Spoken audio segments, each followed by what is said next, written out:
Okay, guys, we're going to take a look at idioms.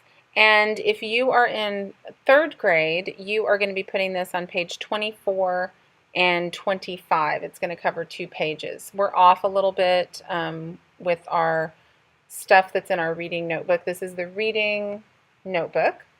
And so once again, if you're in third grade, you are putting this on page 24 and you're putting this on page 25, okay? So make sure you're keeping track of that. Actually, I'm going to write it up here.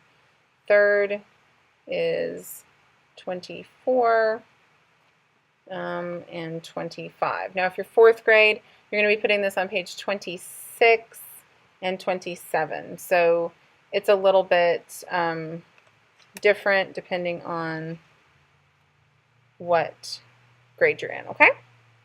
All right, so we're going to go ahead. You can write first and then glue later, glue and cut later, however you want to do it. These don't have to be in there for you to write them. It'd probably be easier to write them if they're not glued already.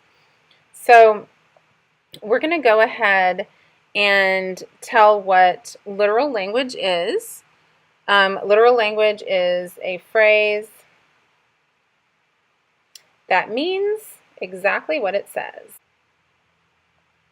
Okay, so if I say, I'm so hungry I could eat a bowl of pasta, well, that's what I actually mean. I mean that I'm going to eat that whole bowl of pasta. Non-literal language is a phrase that does not mean what it says. And phrase just means it's a part of a sentence. It's not the whole entire sentence. A phrase that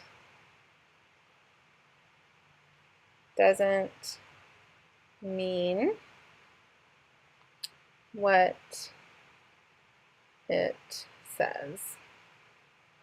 So if I said I'm so hungry I could eat a horse, well, that's a phrase, I could eat a horse, that definitely does not mean what it says, because no matter how hungry I am, I couldn't eat a horse. Like, I wouldn't want to eat a horse, and it's too big, I couldn't eat it anyway. So, an idiom is just a figure of speech.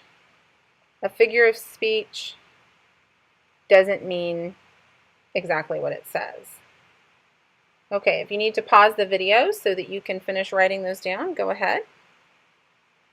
All right, now we've got some examples on here. We've got 2 heads are better than 1. Does it really mean you're going to get another head and it's going to help you come up with ideas? No, of course not. It just means that if you get with a friend and you're both thinking through something, you could help each other come up with ideas. Now this one, feeling blue, is she actually going to be blue? No, of course not. We'll color her in blue to make her look kind of funny. But obviously, if you're feeling blue, what does it mean? It just means that you're sad. It just means you're sad. Let's see, this one, break a leg. If you said to someone, oh, hey, you're going to be in that play, break a leg. Do you really want them to break a leg?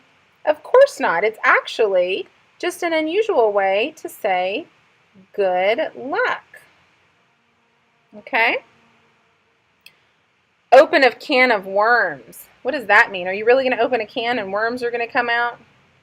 No, it really just means if you bring up a certain topic or do something, it could cause a whole lot of other things to happen because of it. So they say, oh, you're opening up a can of worms with that question. It's too involved.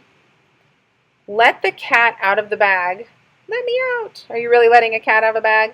No, it means you gave away a secret. So if you're letting the cat out of the bag, you gave away a secret.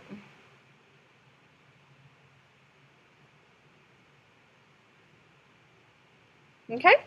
All right, so pause if you need to finish up this page. You don't have to color the face blue. You can color at the end.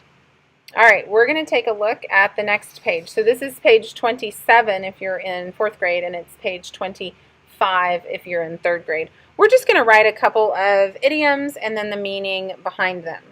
So if I said something like, I'm all ears, what do you think that means?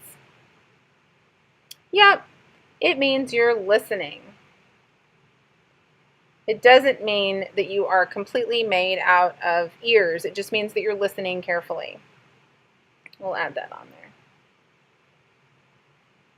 there. Okay. So if I said, oh, you know what? It's late. I'm going to hit the hay. Am I going to go out into the barn and start hitting some hay? No, of course not. It means I'm going to go to bed. And that actually comes from the fact that a long time ago people used hay or straw to stuff, and that's what they made their mattresses out of. So they took material and they stuffed it with hay or straw, and that's what they slept on. So when they said they were going to hit the hay, they were literally going to lay down on the hay. But now we still use this phrase, and it does not mean that we're going to go hit the hay. It means we're going to go to bed. We just have different beds. Okay, how about this one? Bite your tongue. Make sure you spell tongue correctly. It's a tricky word. Now, if I said bite your tongue, does that mean I actually want you to bite your tongue and hurt yourself? No, of course not. It means don't talk. It means maybe you were about to say something that you weren't supposed to say, so someone might be like, bite your tongue. It means you shouldn't say it. You should keep your tongue still because it is telling things it shouldn't tell. Let's see. How about if someone came in and said they were under the weather? What could that mean? Could you be under the weather? Like if it's rainy outside, are you under it? What if it's sunny? No, it just means you're sick. If someone says they're under the weather, it means they're sick. How about